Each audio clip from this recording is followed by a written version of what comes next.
Shuklam Bharadaram Vishnum Shashivarnam Chaturbhujam Prasanna Vadanam Dhyayet Sarva Vignopashantaye Sadashiva Samarambam Shankaracharya Madhyamam Asmadacharya Paryantam Vande Guru Paramparam Om Sahana Vavatu Sahanau Bhunaktu Saha Viryankaravavahai Tejasvinavadhitamastu ma vidvishavahai.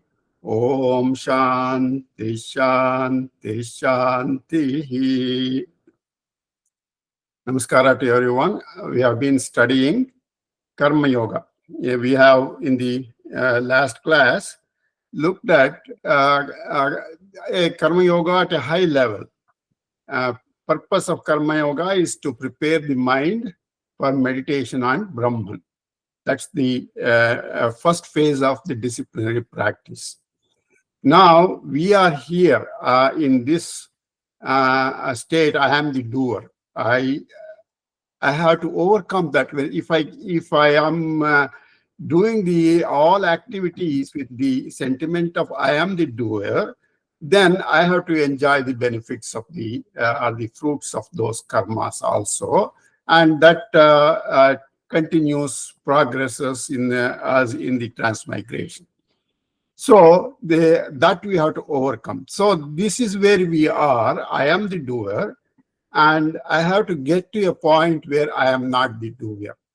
That's the point I call as there, here and there. So there are two verses in the Bhagavad Gita, verses 327 and 1329. These are the bookends of Karma Yoga, if you will. So what is here, what is there? So we have, described in verse 27, I am the doer, characterized by high rajas and tamas and low sattva proclivities. We are here at this point of the proclivity curve. We are here characterized by this very high sattva, very high tamas and rajas, and then we don't have that good hold on the sattva. Now there is that point where I have to get to. I am not the doer, characterized by high sattva. This is the sattva we are talking here. So we are here at the high sattva, and the rajas and tamas are subdued. There is not that much of rajas and tamas at this point in the disciplinary practice. So we have to get from here to here. This is a huge pond of proclivity. It's not. If I want to give an example, in the early days of aviation, if you want to go across the Atlantic or the Pacific, the planes were not capable of carrying enough fuel to go from, let us say, New York to London or Los Angeles to Tokyo, let us say. So they would make intermediate stops in Greenland, Iceland, or on the west side, Honolulu, Okinawa, or some other places, Guam. So we have to make baby steps. We cannot jump from here to there in one leap. Today I am here, tomorrow I cannot be here. I have to practice keeping baby steps. And Krishna gives these instructions of baby steps here and there in the Bhagavad Gita. Now that we have here assembled together to get from here to here, we have assembled 4 or 5 steps, and that will progressively take us from here to there. That's the purpose of Karma Yoga, and the nitty-gritty details of Karma Yoga. How to get from here to there. So there are pointers in Krishna gives in the Bhagavad Gita that we will exploit to put that in an order. So we will see how we move. So we have to first start with understanding the 327, and then we have to understand the verse 1329. That way we know, spiritually where we have to be, where we are now and where we have to be. And that we will try to achieve today as much as possible. So the verse 27 is characterized by this statement, spiritually ignorant, and Krishna calls such a person as an egotistic fool. Is ahankara vimudhatma. That ahankara vimudhatma translates to egotistic fool. Prakritehe kriyamanani gunaihi karmani sarvashaha ahankara vimudhatma kartahamiti manyate. Actions are driven by proclivities of nature. My body has the nature component in it. It's made of nature or a product of nature, and the outside world is nature. So there is activities happening between the body, the nature of the body having the three proclivities, and the nature of nature itself also having the three proclivities. And the interaction is happening at that level. I have the Atma, I have nothing to do with it. But the egotistic fool reckons I am the doer. What it is, we will see. So Jiva is bonded in transmigration. He is afflicted by, I am the doer, doership, and I know how to do it, or I know what to do. That is the knowership. There's an object there. I want to have it. That the existence of the object is to know that object. There is that object, knowledge of that object is the knowership. And then I want to get that. Once I get that, I can enjoy the benefits out of that. So that is the enjoyership. So doership, knowership, and enjoyership are the three aspects of the jiva bonding him to transmigration. Now, karma is performed by the body. All three associations are with the body only. Karma being performed at the body level, Atma is not involved in karma. Therefore, doership, knowership, and enjoyership are associated only with the body and not with the Atma. I as body burdens I with three associations. If I as Atma, there is nothing. I'm peaceful in myself. There is no changes in me.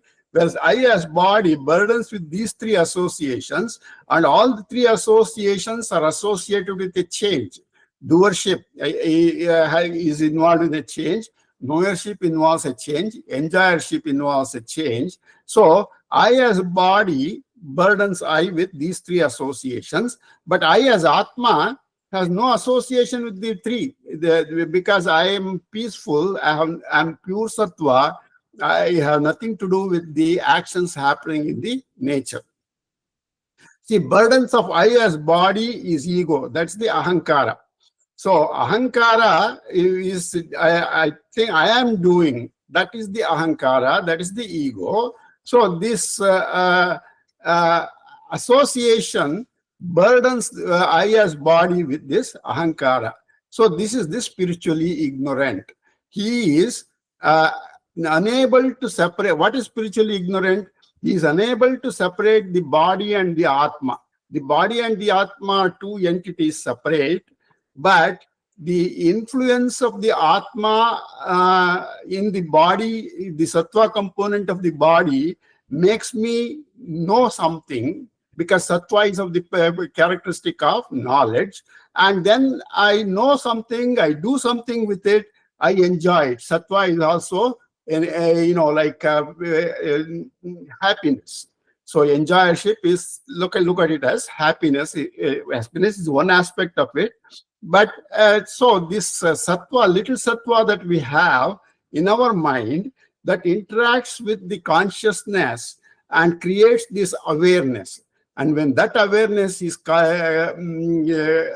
arising, I identify with, I am that awareness. I am the knower of everything. And that is spiritually ignorant, unable to separate the two. That being the case, I as consciousness is not engaged in action. Atma is different from the body, and the actions are in the domain of the body itself. There is no action happening at the Atma level. So this I being the Atma, if I take I am the body, that's an error. That error is, like sitting on top of the consciousness. It is because I cannot mix with consciousness, so it is sitting on top of the consciousness. I am the doer is a concept that is sitting on the Atma, and that misplacement, this misplaced identification, that is what is called ahankara, or I am the doer. So, knowing that I am the body, or recognizing that I am the body, makes all these problems for us: knowership, doership, and enjoyership. And for that, I will have to enjoy the fruits of the karma that I do. I will have to take another birth, and this way, this transmigration, samsara continues for me. And I am the doer is the ego associated with the body. The body is the one that engages in action, and it is the body that has to experience the fruits of action. And the Atma is so totally isolated, not separated from it. But the ignorant person, spiritually ignorant person, thinks I am that awareness that is generated. With that, he thinks everything is happening at the body level. But he cannot recognize that he is different from the Atma. Thus, the ego is associated with ownership, doership, and actions, and consequent experience of those fruits of action. So, a body is engaged in action, and ultimately it is the body that enjoys the fruits of action also.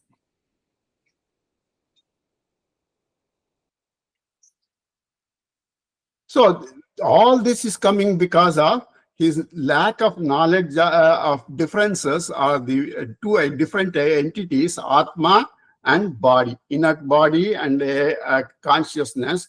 It's like, like oil and water, they don't mix. Like it is even more broad in this case. Atma and inert, they just cannot come together at all. They are two different levels of existence.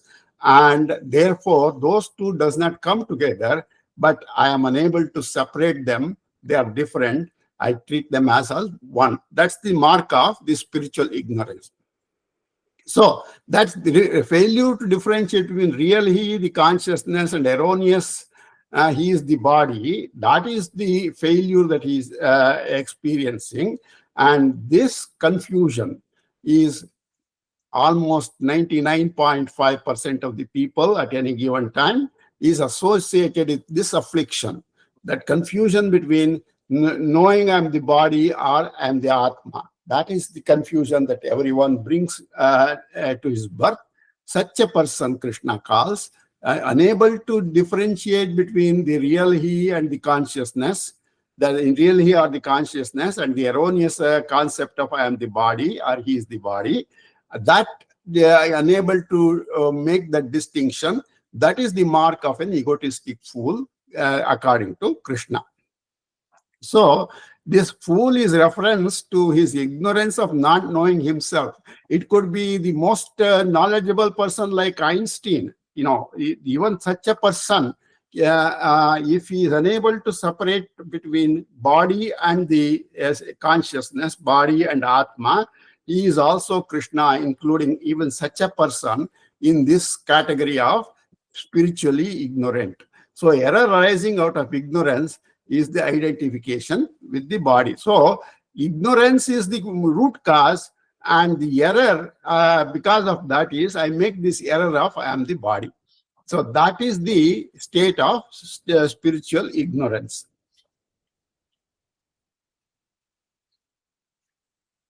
So that is where we are. Now we have to get from that state to I have to get to I am not the body, I am the Atma. I have to experience that. The intellectual knowledge is not enough. That we are trying to do that intellectual, acquire that intellectual knowledge here, and then we have to apply that to experience it. But that we are unable to even isolate. So we have to get to the point where I am not the Atma, I am not the body, I am the Atma. That's the state I have to get to. So that's the goal of Karma Yoga, is to partly fulfill that, to prepare ourselves to experience that I am the Atma. I'm only a witness of action. I am not the doer. That is the position. That is the point of there we are talking.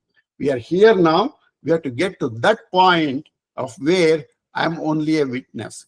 But similarly, if you see here, this verse 13:29, Prakrityaiva cha karmani kriyamanani sarvashaha yappashati tatatmanam akartaram sapashyati.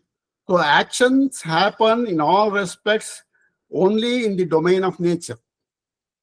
The seer of this, so he has to be a witness, not a participant. If in karma, I have to experience the state of a witness and not as a participant.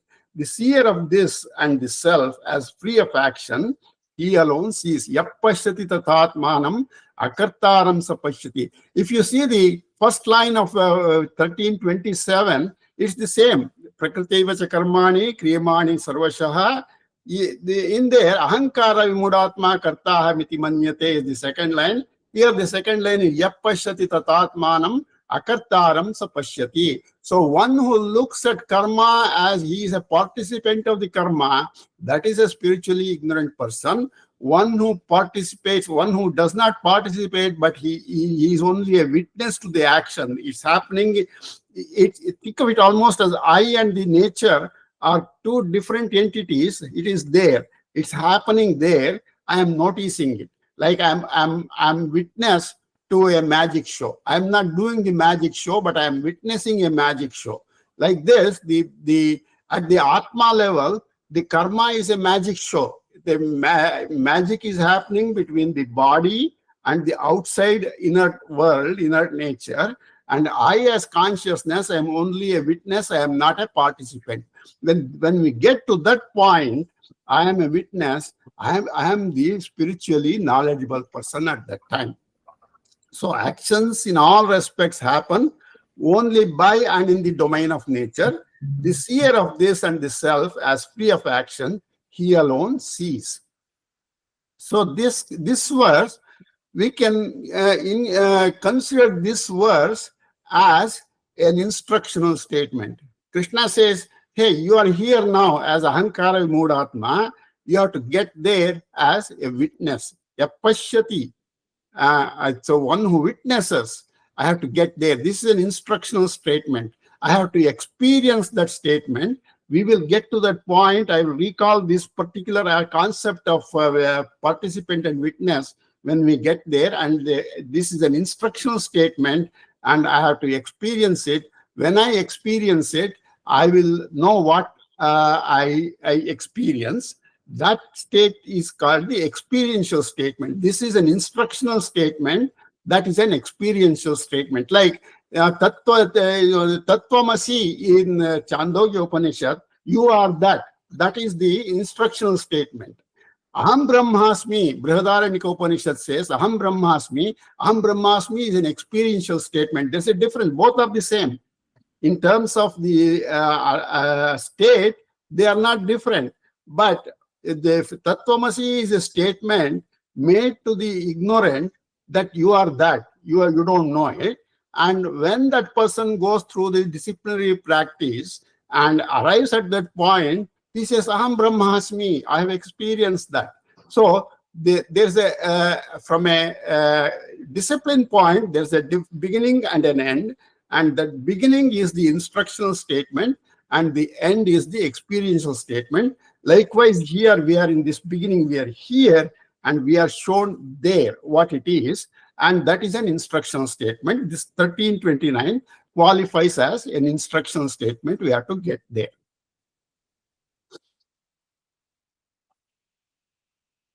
So let's try to understand this verse. Actions are driven by the three proclivities, sattva, rajas, and tamas. They are integral with nature.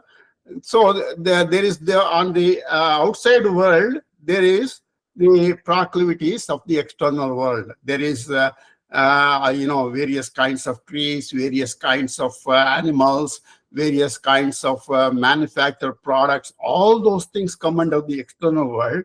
They all have a proclivity distribution of their own. Now this body and includes mind, has its own proclivity distribution, and therefore there is a gradient of proclivities between the individual mind or the individual and the outside world. And we know that when there's a gradient, like water flowing from a high level to a low level, or electricity flowing from high potential to a lower potential, like this, there's an exchange of proclivities. That is karma. The interaction between the proclivities of two entities is karma. Atma is alone in deep sleep. We all experience that. But if Atma has doership, I should be engaged in action in deep sleep. I am not engaged in deep sleep. Therefore, Atma is not engaging in action. So what is not in deep sleep is, why is it that I don't experience any karma or action in the deep sleep? Intellect and ego is not available. If there is no intellect and ego is what drives me to engage in action. If I know something and I want to possess it, in knowing something is the intellect, and I want to possess it or I want to keep it away is the ego. So that is absent in the deep sleep. So intellect and ego, that is because the intellect and ego is not there. There is no action happening in deep sleep. Therefore, doership belongs to intellect, ego, and not to Atma.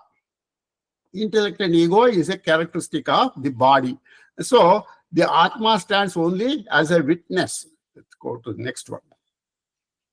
So Atma is isolated from the impressions of proclivities in the mind, and it remains as a witness alone. It is not a participant. In deep sleep, we are not participating in any action, but the Atma is not, Atma is seeing, but because we don't have an intellect available, we cannot experience that participant action of the Atma. Now, if I can duplicate that deep sleep in my waking state, then I will be a witness and I'll not be a participant. That is the goal of this disciplinary practice, to get into the state of meditation, karma yoga and meditation. Karma yoga qualifies me to get to meditation, and in meditation, even as I am awake, I experience the witness of the deep sleep. That's what we have to get to. So the spiritually wise recognizes that all actions result in modifications and void of modifications. Now we are talking here on an intellectual level. This is not experiential level.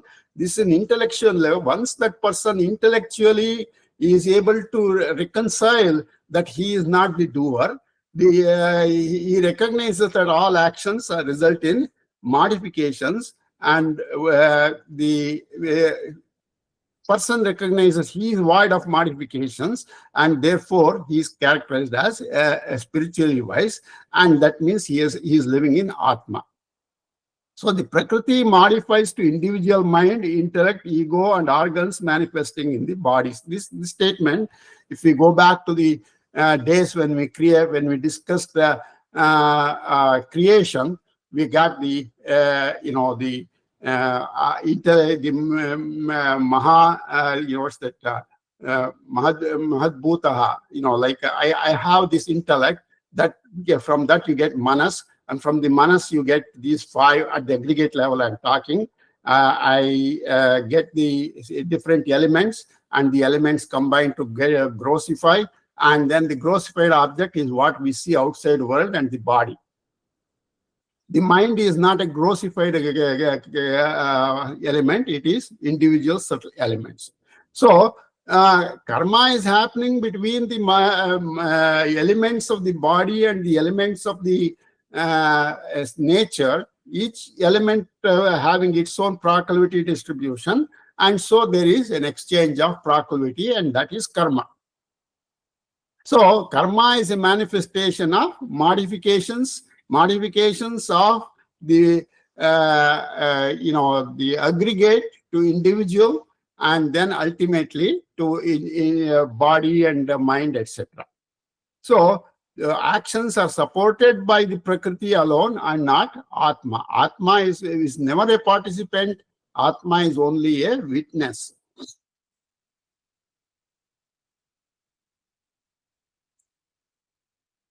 So, as we know, all actions are happening at the body and mind. If I want to throw a ball, the ball is only the hand is involved in throwing the ball, and the ego that I want to throw the ball, I am throwing the ball. Those are the participants, and whereas the Atma is laughing and saying, "Oh, this guy doesn't know he is the Atma." So I'll just keep quiet. That's what the Atma decides. So inheriting these three proclivities of nature, all these actions happen. So the indwelling Atma has no role in the action. He is just smiling of what is happening. So this person, a Jivatma, a transient who is ignorant of this real nature, now he is burdened with doership because he thinks the body is he, whereas he really is the Atma. And so that error continues. So he claims he is the doer because he thinks he is the body. But a Jivatma who knows his real nature has transcended the dualities, now he is detached from the proclivities. So yappashyati tatatmanam akartaram sapashyati. He is qualified to be at that level, to be as a witness. He is a spiritually wise transient, a spiritually wise Jivatma. He has not really attained Atma yet, but he is on the way. He has intellectually separated himself from the body, and that qualifies him to further disciplinary actions, like in meditation, to experience it. So there's an intellectual understanding that I am the Atma, and the experiential statement of experiential state of I am the Atma. Those are the kind of markers for us. First, I have to fully be convinced that I am intellectually, I am convinced that I am not the body, I am the Atma. And then I have to get to through the states of Karma Yoga and Dhyana Yoga and experience that I am not the body. Okay. So that is where such a person is a spiritually wise transient. He is still a samsari. He is still not experienced the Atma, but he is on his way.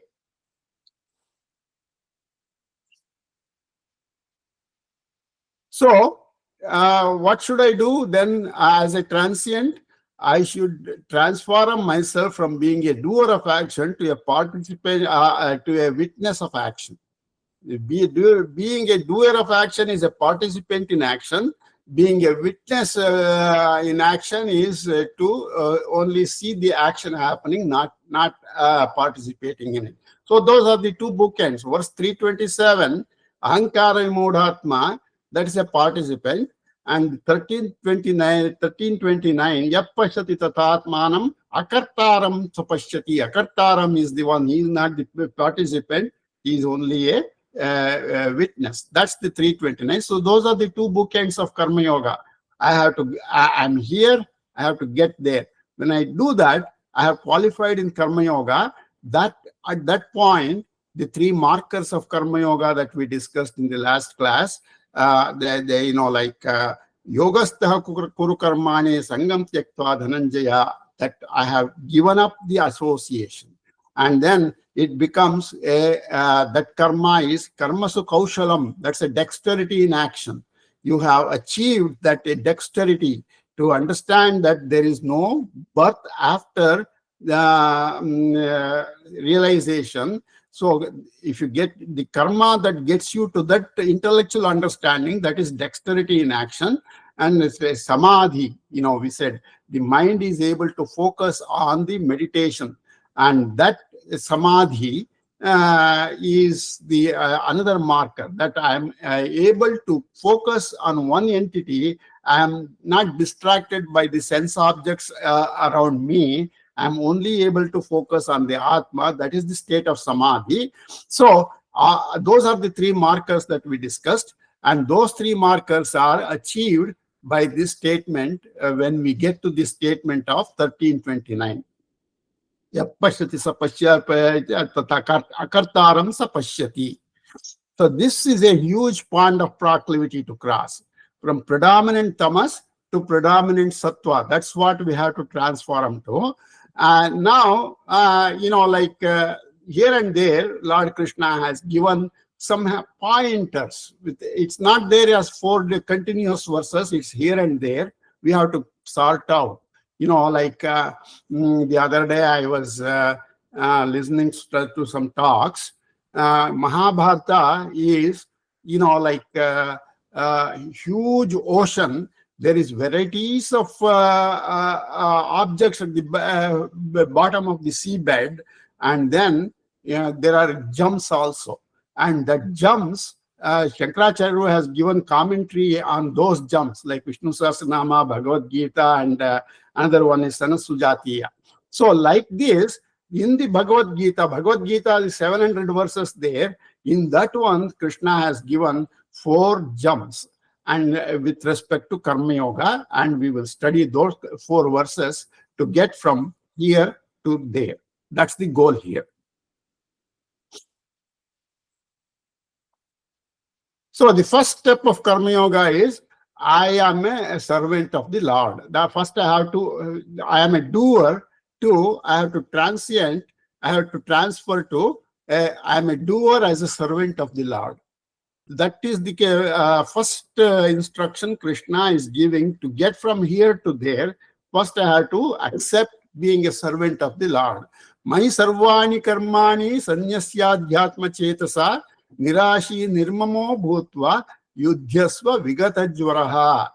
Offer all actions unto me in the spirit of spiritual renunciation. Unburdened of desire and ego, you be fight drawing anxiety of emotions. So, Vigatajvaraha. You see, Arjuna is confused whether he should fight or not. He is referring to that now. You see, Arjuna is confused of whether to fight or not, because he thinks he is incurring sins, papa, in fighting the war, killing other people, they're disturbing their families. All those are the thoughts expressed by Arjuna to not fight this war. So that Krishna here he refers to in calling it as Vigatajvaraha, dropping anxiety of emotion caused by karma. That's the unfortunate aspect of being here. So Krishna says, first you have to detach from that, means you renunciate all actions to me. You don't work for getting personal benefit. You offer it to me. That's the message here, and we'll try to understand this verse. So we have already said that the practice of Karma Yoga is to get from spiritual ignorance to high tamas spiritual wisdom. 327 and 1329. 329 is the spiritual ignorance, and 1329 is the spiritual wisdom. So in the beginning, this samsari is associated with predominance of tamas supported by rajas. So, and what does this do? The rajas offers him the ability to engage in action, but the predominant tamas is an impediment to engage in the right action. What karma I should do? That is, he is ignorant of it. Because of the low sattva, there's not much he can do. He cannot distinguish between, discriminate between right action and wrong action. And therefore, Krishna says, you know what? You give me the power of attorney. I will guide you. Become my servant. I will tell you what to do. You do what I tell you to do. That's basically the understanding, the message here. Now, Krishna is not in front of us to guide us, but Krishna has left with his proxies, the Guru. The Guru becomes Krishna in our practical transactions. we all have to have a guru, and the guru need not be a person. The guru is the Bhagavad Gita is the guru. So Bhagavad Gita says, do it this way as a servant of me. You do it as a servant of me. That's the a message we can understand out of this. So the predominant tamas is an impediment to engage in right action. So he lacks the knowledge of discrimination of right action from wrong action because of the low sattva. So if that is the case, but he can follow order. If he commits to this path, he can say, okay, I will take order. Accordingly, Acharya Shankara interprets the spiritual renunciation as having a servant-like attitude. See, we all know that when we go to work in a company and any business, the first thing we had when we start in the company, I cannot do independently. I have to be a servant of the company, servant of the management. Whatever the management says you do, you do. You are not going to take independent individual actions, because the whole project is in the hands of several people, of which my work is only a part. And therefore, I have to be a servant of the project, a servant of the management. So every action in this world that seeks a certain progress, that has to start with accepting the instructions as a servant. Either it is a servant of a project, or a servant of a management, or servant of a guru. All of them are the same. And that spiritual servant, the spiritual servitude, is what is required for us to grow in the path of Karma Yoga. To start with, this servant-like attitude. So he can take order. He is unable to discriminate between right and wrong, but he is able to take an order. And a guru gives the right order for him to do what he has to do, that he has to follow. So he accepts this Lord's instruction through a guru as any other means, any Shastra text. Bhagavad Gita is a Shastra text. There are other Shastra texts also. Whatever that Shastra text says you have to do, you do as an order, and that is the order from the Lord, and performs the actions dedicating to the Lord. He is free of confusion, desire, and attachment. Being a participant in action is all this desire and attachment. But if I want to be a witness, I have to start disassociating, isolating from this attachment, and that is what the instruction here helps you to do. Krishna is saying. So progress from predominance of tamas and moderate rajas to predominance of rajas and moderate tamas. This is the equation here, that you swap the rajas and tamas. I have some rajas I can act, but I have more tamas that I can't make the right discrimination. Now you swap this, and then you are able to make some discrimination as you get to higher rajas and lower tamas. That's the goal of this particular step of ahankara, of this spiritual adhyatma chetasa, spiritual servitude. So tamas is characterized by laziness and confusion. That can only be resolved through execution of instructed actions.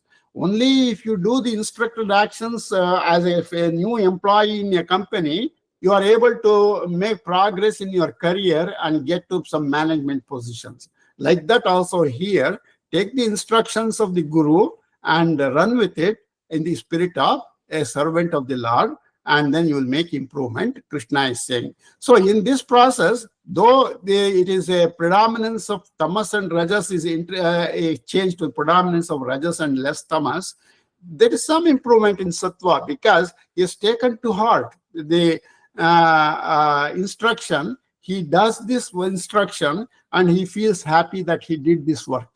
The feeling happy is an aspect of sattva. Sattva is knowledge and happiness. So this feeling happy shows that he has made some improvement in sattva also. So what does the servant attitude does?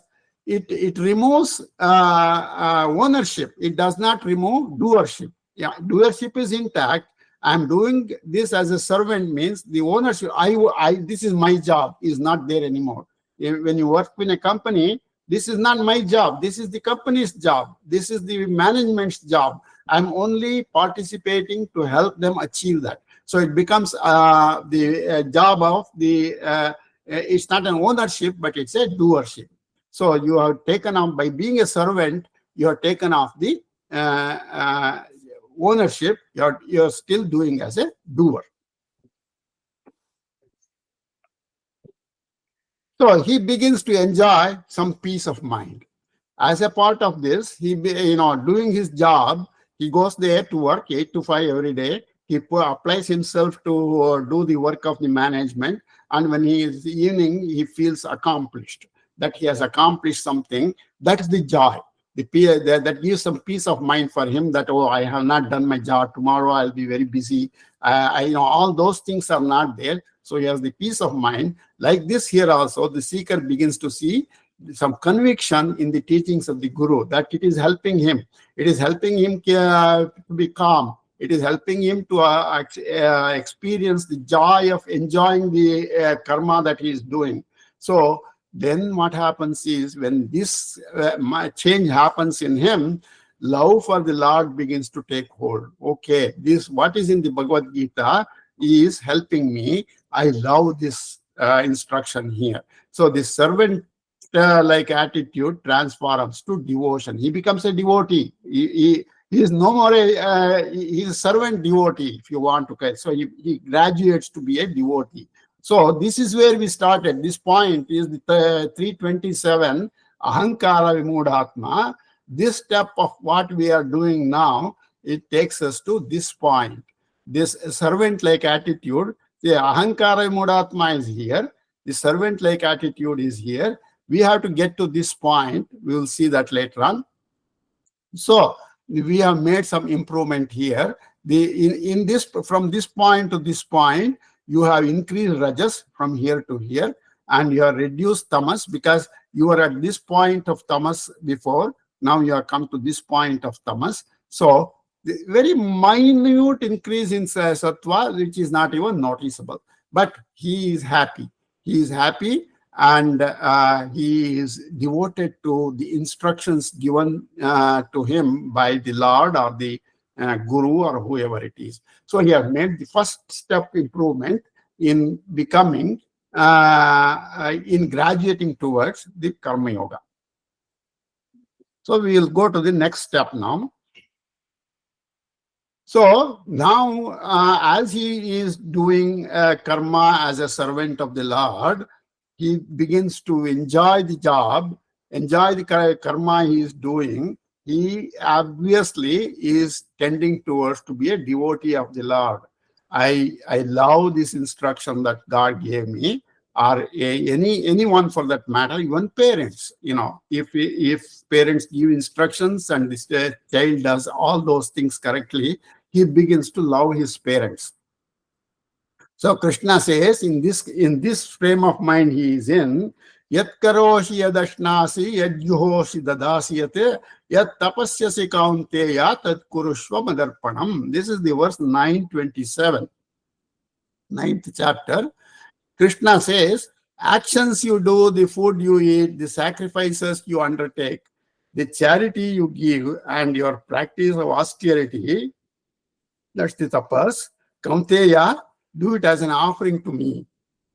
You offer all those your actions. These are the various actions. In the first instruction, we looked at karma as a whole. Now he is splitting that karma into various aspects of karma. Eating food is a karma. The yajna that we are doing is a karma. The dana that we give is a karma. And the tapas that we do is a karma. Krishna says, hey, all these things you can do as an offering to me. See, the beauty here we'll see in the next, if it comes in the next verse here. So, devotees' actions conform to the anvil of dharma. Now, Krishna says, you do whatever you have to do, you do it to me. Then obviously, for example, if we do a Satyanarayana puja, let us say, then we do the puja, we cook food with more diligence than an ordinary day. So every day, if we are offering food to the Lord as a naivedya, I do the food preparation with lot diligence, put the right ingredients. So what happens is that prasada you consume, you are eating healthy food. Actions become involuntary offering to God, an offering of love and devotion. So conviction of everything belongs to the Lord is devotion. What is the, everything is Lord's possession. He has allowed me to experience part of that wealth of the Lord to me, to keep me happy. So I have to return it back to him. That thought prevails in him. Krishna says here, claiming mine is a disease, and the cure for this disease is to discharge the duties as an offering to the Lord himself.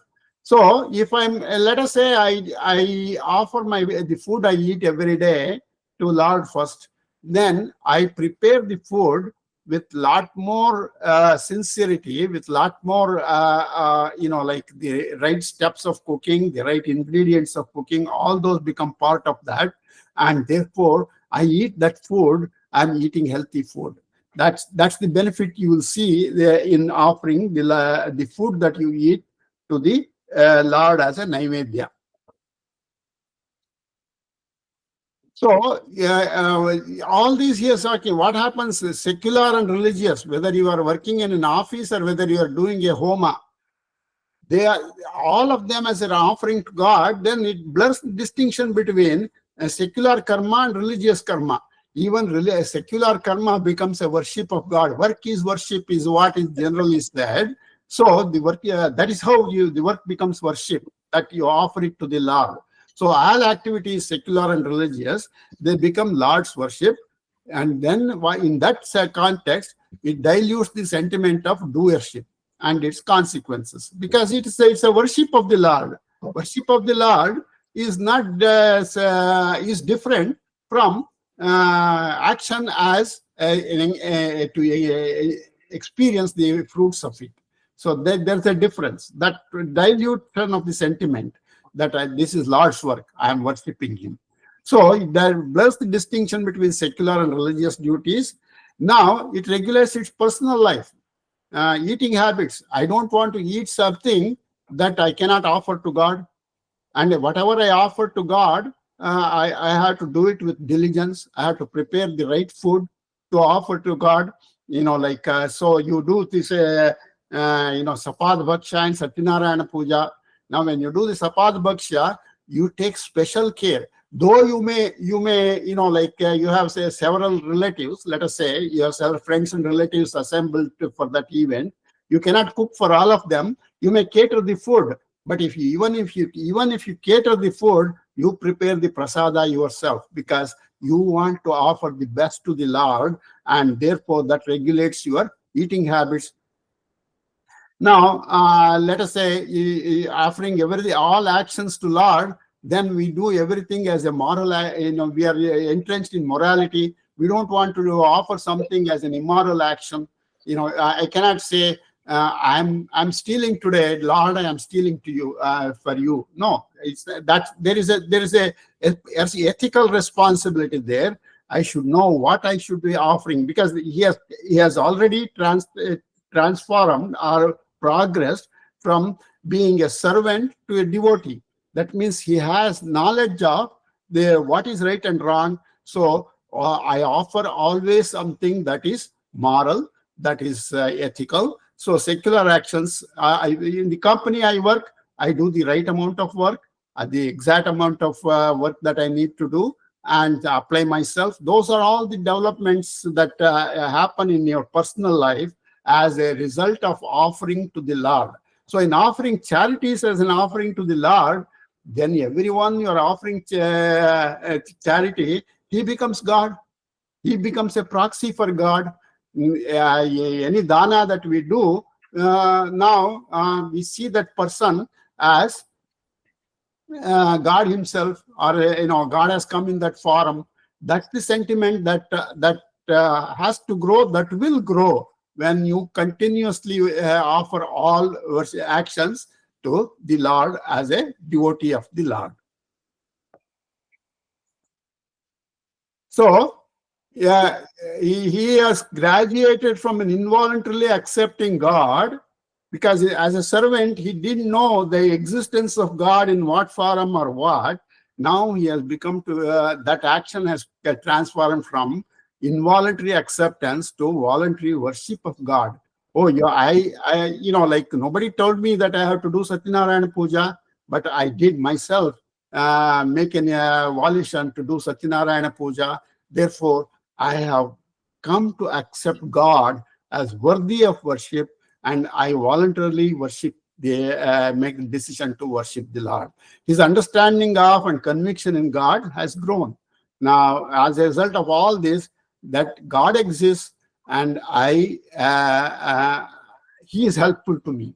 That conviction develops from a personal centric to God centric. His life is now transformed from personal centric or egocentric to God centric. In this, what happens is the rajasic imprints are diluted, and there is not actions happen, but actions happen as a worship and not as personal enjoyment.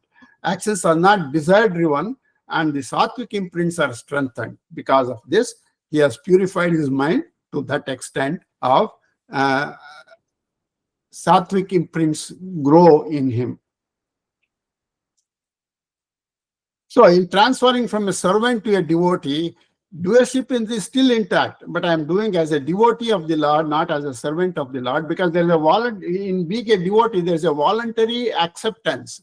So you have come from here to, there's a point here, it's not noticeable here, the colors don't mix very. So this is where we started, Ahankara Modatma. This is where we became a servant of the Lord, and this is where we are a devotee of the Lord. Now the sattva has increased from this point to this point. The sattva has increased so much, and then the rajas is there because karma has to be done. Rajas is there, and he has come closer to he has reduced tamas. So those are the characteristics of a devotee. So this is a servant. This is a devotee. Now he has grown to a devotee. The next step is really interesting. It's a agent of the Lord.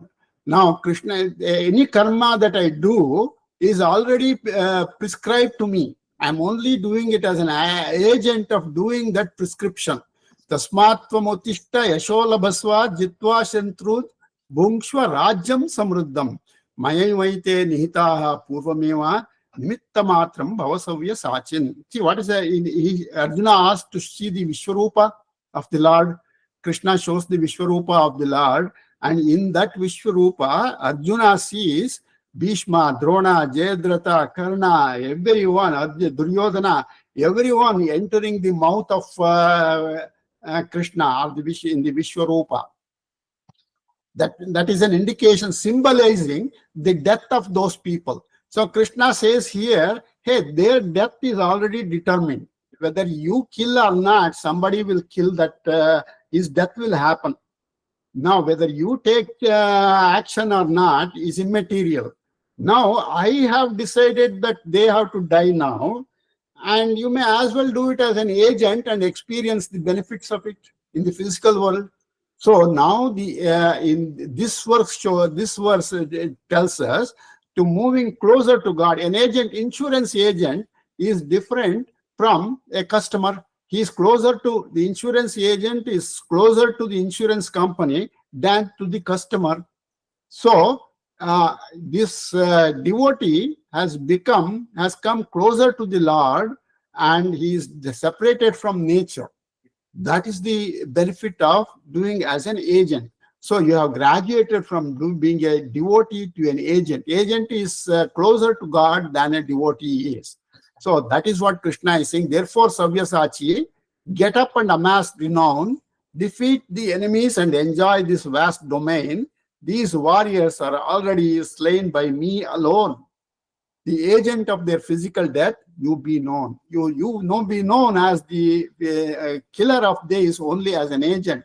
You are not. You see, there are several points he is addressing here. Krishna is saying, Arjuna was saying, I'll incur sin.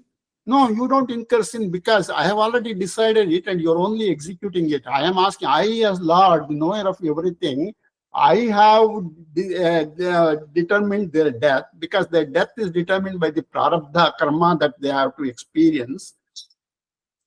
And that prarabdha karma they have, that will end in this war that I have already determined. Now, what is the problem for you to kill them? You are not going to experience the burden of killing them because they are already decided to be killed by me. So I am the agent, I am the Lord who has determined their death date, and you be the executor of that. You are not incurring any sin. So the becoming an agent, you don't incur any sin or any benefit even for that matter. There's a spiritual growth, and therefore you will make progress. That's the this step indicates. We will take this in more detail in the next class. So we got the 4 steps here. We started as a servant, then we became a devotee, and then we are becoming an agent. And there's a 4th step is once you start becoming an agent, that agency holds good. Now I try to understand that if I am the agent of the Lord, you are also an agent of the Lord. If you are also an agent and I am also an agent, then there's no difference between you and him. When there's no difference between you and him, you are God, he is God. Yata pravati bhutanam yena sarvamidam tatam swakarmana tam abhyartya siddhim vindati manava. Very beautiful verse. We will take those 2 verses, this verse and that one, in the next class, and see how we experience that being there. That's what we will do in the next class. Om Purnamada Purnamidam Purnat Purnamudachyate Purnasya Purnamadaya Purnameva Vashishyate. Om Shanti Shanti Shanti. Hari Om Tat Sat Sarvam Shri Krishna Arpanamastu. Okay, any questions? Beautiful explanation. Thank you. Beautiful Thank explanation. you very much. ತುಂಬಾ ಚೆನ್ನಾಗಿತ್ತು. It was very good. Thank you. We will see the text itself is so beautiful. You know, it's a No, but explaining has to be done properly. Otherwise, we don't. Yeah, I know, but they see this is the problem. I see. That's why I've started on this concise Bhagavad Gita. But see, Bhagavad Gita was tailored to Arjuna's samskaras. We don't have the samskaras as much as Arjuna had. And so we become, we get confused with respect to the instructions when we don't have those samskaras. So this version of Bhagavad Gita is to help us, our level of samskaras, to make the gradual progress towards the ultimate message of the Bhagavad Gita. Even one inch we go, should be the good. Yeah, absolutely. You make progress. There's no question about that because that is his will. Very Okay. great. All right. I got one comment too. If we take listening to your lecture as also an action, only we will get the full benefit when we consider that as a puja of Lord. Exactly. Everything is a puja of the Lord. And that is what, so I say, we had one Swamiji, he used to say, Swami Brahmarupananda, he says, you go to work every day, go. You have to work, you have to support your family, you have to work. But when you sit at the desk in the morning, he says, oh Lord, I'm offering this to you. Is the Lord's work. I cannot remember you every moment of my action, the 8 to 5, I cannot remember you, but I will offer my work to you today. You do that. And then he says, it becomes a worship. It becomes a worship, whether you are working in office or whether you are telling the mantras in the home in a puja, there is no difference, he used to say. Yeah. So yeah. everything becomes a worship if we do it that way. That's Yeah. very, We don't get to remember that it must become a habit. If you do that 10 days, 11th day, it becomes an habit. That's great. Okay, all Thank right, we'll see you then.